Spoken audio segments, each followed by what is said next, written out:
Justiça determina transferência de Lula para São Paulo. Defesa e Comitê Lula Livre denunciam medida. Mas STF mantém ex-presidente em Curitiba. Bolsonaro e Moro constroem estado policial. Acompanhe essas e outras notícias no Boletim Lula Livre.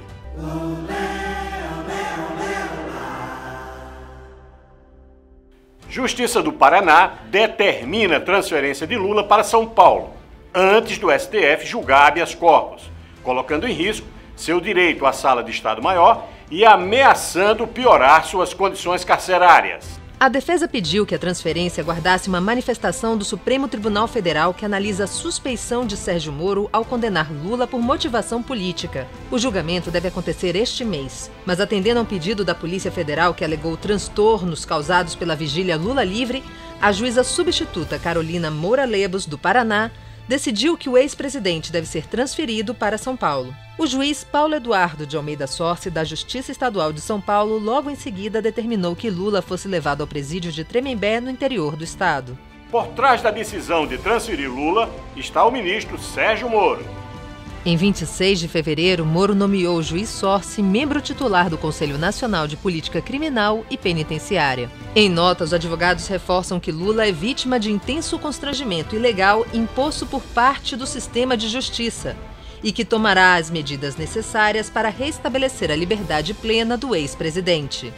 O Comitê Lula Livre denuncia que a Justiça quer aumentar o grau de isolamento do ex-presidente Lula e limitar ainda mais as visitas. Preso de forma injusta e arbitrária, como está claramente comprovado pelas mensagens recentemente publicadas pelo site The Intercept e outros veículos de comunicação, o ex-presidente Lula é vítima de mais uma ofensiva patrocinada por seus algozes, atropelando a Constituição, as leis e a jurisprudência firmada pelas Cortes Superiores. E convoca todos os ativistas e apoiadores da campanha Lula Livre a intensificar sua mobilização pela liberdade do ex-presidente e reconhecimento de sua inocência. Mas desta vez, a vingança da Lava Jato foi barrada no Supremo. Por 10 votos a 1, os ministros decidiram que uma transferência de Lula deve esperar o julgamento contra a conduta de Moro e que o ex-presidente fica na Sala de Estado-Maior em Curitiba. Já estamos em agosto e o STF ainda não marcou a sessão para julgar o habeas corpus de Lula. O Supremo deve analisar a atuação de Moro no caso do Triplex. Com as provas reveladas pelo Intercept, a única decisão justa e legal é a anulação do processo contra Lula. Intimidar, perseguir, torturar, desaparecer, matar. Essas práticas usadas na ditadura militar têm a simpatia do presidente Bolsonaro, que junto com o ex-juiz Moro, constroem um estado policial no Brasil. Sou pau de arara. Funciona. Eu sou favorável à tortura, tu sabe disso. Como presidente, ele mostra que suas ideias não mudaram. Quem é essa OAB? Um dia, se o presidente da OAB quiser saber como é que o pai dele desapareceu no preso militar, eu conto para ele. Ele não vai querer ouvir a verdade. Eu conto para ele. O presidente da Ordem dos Advogados do Brasil, Felipe Santa Cruz, tinha apenas 1 ano e 10 meses quando seu pai, Fernando Santa Cruz, desapareceu em 1974. Sua mãe, Zita, ficou conhecida pelas cartas que mandou para inúmeros militares em que fazia uma pergunta central: onde está meu filho? No dia 28, completam-se 40 anos da Lei da Anistia, que libertou presos políticos e permitiu o retorno de exilados, mas que também deixou impunes torturadores e responsáveis pelos desaparecimentos, assassinatos e ocultação de cadáveres. Bolsonaro defende a ditadura e não quer revelar o que aconteceu naquela época. Por isso, ele mandou trocar todos os integrantes da Comissão da Verdade. Esse é o país que Bolsonaro quer. Um Brasil com perseguição política e fake news. Uma prova disso é a demissão do presidente do INPE, depois que o Instituto revelou que o desmatamento da Amazônia está crescendo. Não é à toa, portanto, que Sérgio Moro virou ministro de Bolsonaro. Sérgio Moro condenou Lula sem provas para tirá-lo da eleição. Como ministro, Moro lançou um pacote anticrime que dá poderes à polícia de matar indiscriminadamente, alegando forte emoção. E agora, Moro tentou destruir provas do crime que cometeu junto com procuradores da Lava Jato. As grandes lutas da classe trabalhadora, lideradas entre outros por Lula no final dos anos 70, obrigaram a ditadura a sair de cena. Mas o passado está voltando pelas mãos de Bolsonaro e sua turma. A gente já sentiu na pele onde termina essa história. Prisões políticas e ditadura nunca mais. Lula livre, Preta livre, Marielle vive. Aqui está o povo sem medo de lutar.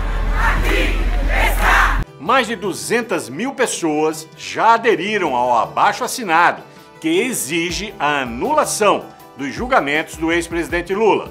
Na Conferência Nacional de Saúde em Brasília, foram preenchidas 28 páginas do abaixo-assinado e delegados e delegadas exigiram a liberdade de Lula. O abaixo-assinado passou também pelo calçadão do Meier, no Rio, em São Paulo, Ribeirão Preto, Taguatinga e Florianópolis. O público da parada LGBT de Formosa colaborou com 20 páginas de abaixo-assinado e o despertar no sábado em Campo Grande foi de luta. Bom dia, presidente Lula! Durante a abertura do Seminário Nacional de Cultura e Resistência em Natal, a rede de comitês responsáveis pela coleta dos abaixo-assinados entregou à presidenta do PT, Gleisi Hoffmann, mais de 70 páginas firmadas. Também em Natal, no festival Elas por Elas, a população pediu a libertação imediata do ex-presidente. Em Recife, a turma do Pedal Lula Livre fez uma intervenção com bandeiras no monumento Tortura Nunca Mais. No município de Pesqueira foi realizado o Festival Lula Livre no domingo. A deputada federal Jandira Fegali também assinou o documento que será encaminhado ao STF. O apoio do ex-presidente ecoou ainda na Conferência Nacional dos Bancários, em São Paulo. Lula livre!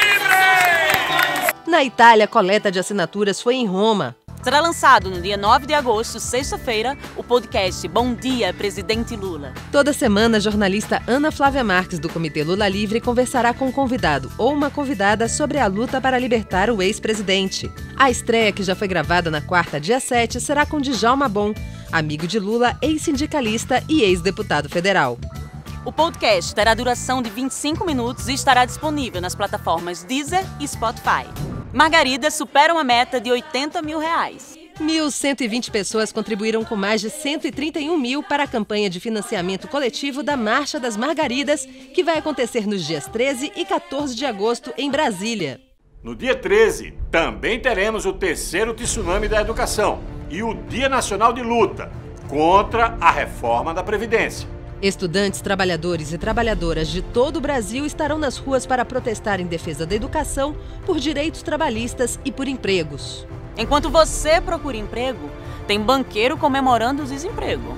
Cândido Bracher, presidente do Itaú, disse que o fantástico resultado de 6,8 bilhões de reais do banco no trimestre finalizado em junho se deve ao alto desemprego na casa dos 12 milhões de pessoas.